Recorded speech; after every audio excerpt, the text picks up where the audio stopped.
I didn't know what it was on his desk, but it was a gospel tract. It was the testimony of a local pastor, how this pastor went from the pool room to the pulpit. But anyway, I saw that stack, thought nothing of it. I grabbed one that day, threw it in my gym bag. Buddy bought a car, went back in my car, and I drove across town back in Atlanta. And we all know anybody that drives through Atlanta. One wreck, you're toast. And man, God that day put a wreck in my path, and I sat there bumper to bumper. I probably didn't move a single inch for an hour. I looked down at my gym bag, and there's that gospel tract. And I said, well, what do I have to lose? Right? So I opened up that gospel tract, and I began to read about this pastor's life. He had lived in the world. He partied, he drank just like I was. And then right there in the center of it was the gospel. The gospel.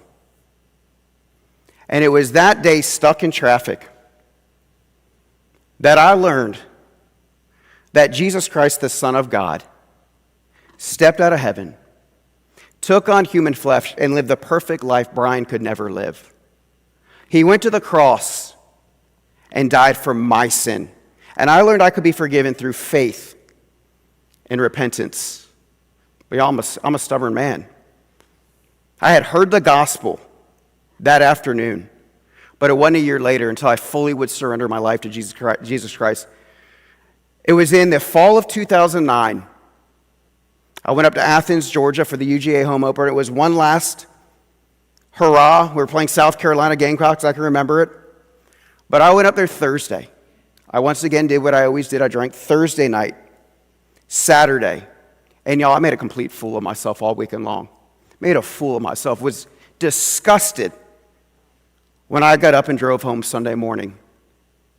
And y'all, I've had heard the gospel, and slowly over that past year, I began to attend church a little bit.